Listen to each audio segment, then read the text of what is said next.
असतो मा सद्गमय। असत्य से मुझे सत्य की ओर ले जा। तमसो मा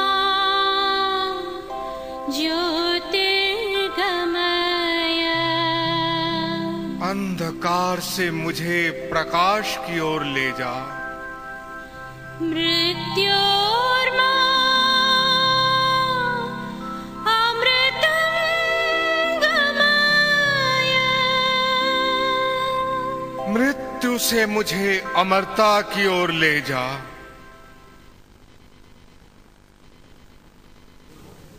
नमस्कार, सभी दर्शकों का ज्योतिष और मोक्ष कार्यक्रम में पुनः स्वागत है। पहले हमने चर्चा की भरत जी के आध्यात्मिक जीवन की शुरुआत की।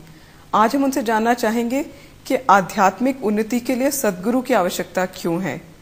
इस प्रश्न को ऐसा कहा जा सकता है कि क्या पानी के बिना मनुष्य जीवित रह सकता है? बिना गुरु के ज्ञान संभव नहीं है, ऐसा हमारे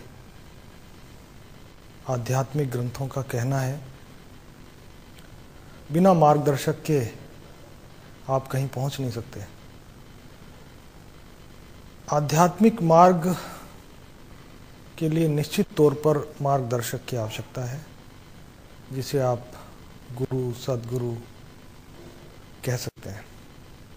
क्या है कि जीवन एक रास्ता है और आध्यात्मिकता उस रास्ते का पथिक है। तो रास्ता और पथिक दोनों अलग अलग नहीं हो सकते और गुरु अंतिम परिणति है, क्योंकि हमारे धार्मिक जीवन की जो सीढ़ी है वो गुरु के माध्यम से ही शुरू होती है। इस आध्यात्मिक रास्ते को बड़ा कठिन माना गया है और बिना गुरु के इस रास्ते पर चलना बड़ा कठिन कार्य है। तो आध्यात्मिक उन्नति के लिए गुरु की आवश्यकता निश्चित तौर पर है और इस आवश्यकता से कोई भी व्यक्ति नकार नहीं सकता। क्या सद्गुरु के बिना मोक्ष की प्राप्ति असंभव है? इस बारे में निर्णायक रूप से तो कुछ भी नहीं कहा जा सकता, लेकिन सद्गुरु की आवश्यकता के बारे में निश्चित तौर पर कहा जा सकता है कि बिना सद्गुरु के आध्यात्मिक उन्नति और मोक्ष की प्राप्ति होना कठिन अवश्य है। हमारे आध्यात्मिक ग्रंथों में कुछ रास्ते जरूर बताए गए हैं, जैसे माता पिता भी गुरु हैं। उनके मार्गदर्शन में, उनके आध्यात्मिक मार्गदर्शन में आप अपने जीवन के उद्देश्य को प्राप्त कर सकते हैं। हमारे धार्मिक और आध्यात्मिक ग्रंथों में स्त्रियों के बारे में विशेष तौर से कहा गया है कि वे अपने पति को गुरु मान सकती हैं।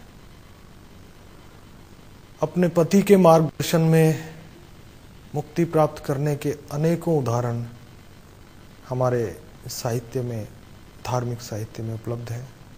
हमारे धार्मिक कथाओं में ऐसे अनेक उदाहरण हैं। परमात्मा जब जिसको मुक्ति देना चाहता है तो वो स्वयं किसी न किसी रूप में अवश्य आ जाता है।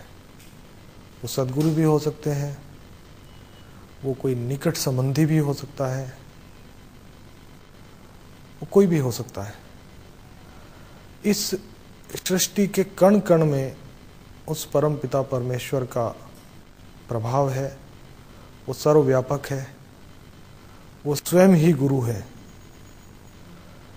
सद्गुरु किसी को मान लेने से समस्या हल नहीं हो सकती। गुरु के प्रति पूर्ण समर्पण भाव अगर नहीं है तो आध्यात्मिक मार्ग को प्राप्त नहीं किया जा सकता है। इसलिए ये दोनों प्रश्न अपने आप में पूरक है। ये निश्चित है कि सद्गुरु के बिना मुक्ति प्राप्त करना कठिन कार्य है, लेकिन ये भी निश्चित है कि वो प्रभु या परमात्मा जिसको मुक्ति देना चाहे वो स्वयं आता है, वो किसी भी रूप में आता है। मुक्ति प्राप्त करना ईश्वर इच्छा पर आधारित है और मनुष्य अपने प्रयत्नों से उस ईश्वर को आकर्षित कर सकता है और सद्गुरु उस आकर्षण को प्राप्त करने का मार्ग बताता है। तो व्यक्ति, गुरु और परमात्मा एक ही है, लेकिन उनकी अभिव्यक्ति अलग अलग है। सद्गुरु हमेशा ये कहते हैं कि शिष्य उनकी आत्मा है और शिष्य में जब पूर्ण शिष्यत्व का भाव आ जाता है तो गुरु उसे स्वयं ढूंढ लेते हैं। इसमें ईश्वर कृपा अपने आप में एक महत्वपूर्ण बात है जो गुरु और शिष्य दोनों में ही विराजमान है। तो कर्मोदय और पुण्योदय के साथ साथ इन दोनों बातों का निराकरण हो जाता है। सत्कर्म, ईश्वर भक्ति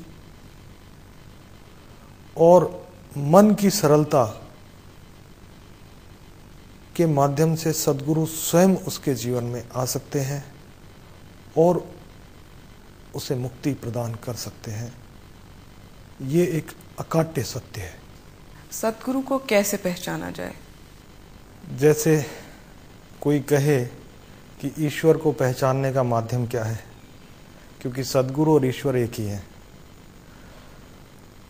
अंतरात्मा की आवाज या स्वयं सद्गुरु शिष्य को ढूंढ लेते हैं, क्योंकि ईश्वर और सद्गुरु में कोई फर्क नहीं है।